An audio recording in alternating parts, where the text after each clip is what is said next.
And on to the details now. Prime Minister Narendra Modi received a telephonic call from US President Joe Biden on Monday. Prime Minister conveyed his appreciation for President Biden's deep commitment to the Indo-US comprehensive global strategic partnership, which is based on shared values of democracy, rule of law and strong people-to-people ties. The leaders reviewed the significant progress in bilateral relations and highlighted that India-US partnership is aimed at benefiting the people of both countries as well as the entire humanity. The two leaders had a detailed exchange of views on a number of regional and global issues. While discussing the situation in Ukraine, Prime Minister briefed President Biden on his recent visit to Ukraine. He reiterated India's consistent position in favor of dialogue and diplomacy and expressed full support for early return of peace and stability. The two leaders expressed their shared concern over the situation in Bangladesh. They emphasized restoration of law and order and ensuring safety and security of the minorities, particularly Hindus. The two leaders reiterated their commitment to further strengthen the cooperation in multilateral fora, including the Quad. They agreed to remain in touch.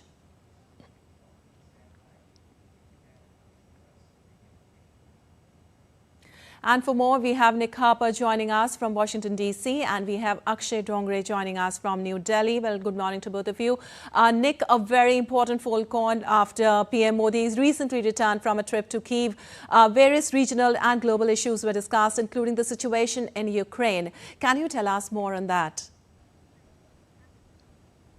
Yeah, huge amounts in this phone call. Obviously an important phone call, an opportunity for the two world leaders to touch base, to reaffirm that important commitment they have for one another. But also the timing of this, crucial, coming off the back of that historic visit by PM Modi to Ukraine and to Poland, something that the president was very quick to praise. We're told, according to the White House, that the two men spoke about it and the president commended the Prime Minister for his historic visit, and that they also, between them, urged a message of peace. We know that as part of PM Modi's trip to Ukraine, there was that push to try and achieve peace talks between Ukraine and Russia, India trying to be the peace broker in that. And during this phone call between the President and the Prime Minister, we're told that they both supported a message of peace and ongoing humanitarian support for Ukraine, including its energy sector. I think it's important to reaffirm really that joint commitment from both leaders,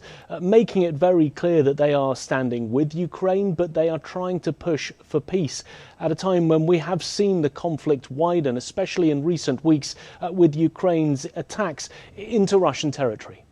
All right, joint commitment by both the leaders for peace. All right, Akshay, my next question to you. The two leaders also discussed the India-US comprehensive global strategic partnership. How deep was the conversation on that?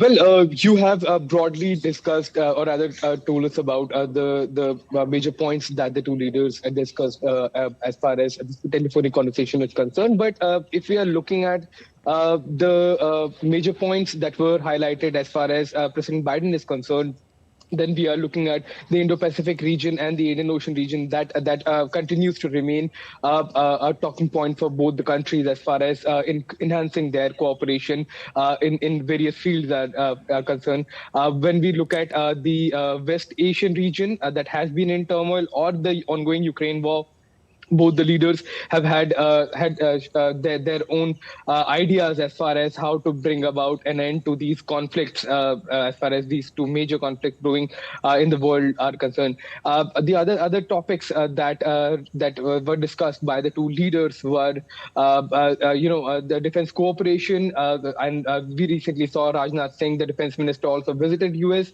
Right. He had discussions with Lloyd Austin. He had discussions with Jake Sullivan as well, as far as enhancing India and US joint defense cooperation, strategic cooperation are concerned. So a lot of points were discussed as far as improving the relation between the two countries, strengthening defense cooperation and trade ties overall as well. So a lot of points were discussed, but the key issues that remained in focus were the trip that our Prime Minister made to the US, and how as far as the ongoing conflicts are concerned, both the countries can work together to ensure a longer lasting peace as far as these key regions are concerned in the world. Right. Nick, you spoke about the important timing of the conversation. Both leaders are also committed to further strengthen the Quad framework. What headway was made on that? Yeah, interesting that the Quad came up, but perhaps not surprising. It has been very much front and centre of President Biden's foreign policy in the last 3.5 years since he came into office. Really that determination to strengthen the Quad relationship with India, Japan and Australia, the 4 countries really working behind the scenes and together to try and counter the influence of China in the Indo-Pacific. It's something that undoubtedly the US and India are both concerned about. It's not clear whether they made any new headway or any new commitments, as it was just 2 of the 4 countries taking part in this phone call. But the very fact that it was mentioned by the White House in the readout afterwards, listing the key points that they discussed, shows how important it is for President Biden. I think it's worth bearing in mind as well that we know President Biden is now an outgoing president. He's not seeking re-election. But here he is having this phone call at an important time, about 10 weeks before the election, making it clear that the Democrats, and therefore by extension the Democratic Party candidate Kamala Harris, is committed to that relationship with India, with that defence ties, the trade ties, but both countries looking out at global conflicts and seeing what they can do, making it clear that he is outgoing. But if Kamala Harris were to come into office, there is that idea of continuation within the Democratic Party to remaining in a strong position of maintaining those strong relationships and ties with India. All right, maintaining those strong relations, yes. Akshay, PM Modi reiterated that solutions to conflicts cannot be found in the battlefield, and a wide-ranging burning issues were also discussed, were taken, including the situation in Bangladesh. Can you tell us more on that? Well, Bangladesh has remained a key point of the conversation that the 2 leaders had, because the kind of conflict and the kind of chaos that we have seen erupting in Bangladesh has been unprecedented in the history of the country. Both US and India are key players as far as allies are concerned of the previous government as well as the current government. What US says, what India does, both of these mattered as far as the domestic politics of Bangladesh is concerned, and the kind of chaos that we have witnessed clearly has a direct repercussion on the security of India as well as Bangladesh's growing ties with China. So that has been a key concern, not just for India but for US as well. There have been statements coming in from Bangladesh as far as US involvement is concerned regarding the ongoing political instability. And how US has also been a key player as far as the opposition ties are concerned. So there were discussions on Bangladesh, there were discussions on Ukraine, and there were discussions on the West Asian turmoil too. So while at a time when both of these countries are trying to enhance relationship, they also have to keep an eye on the growing instability as far as the wider geopolitical landscape is concerned. So one being the oldest democracy, one being the largest democracy. The 2 countries have had discussions and they have had their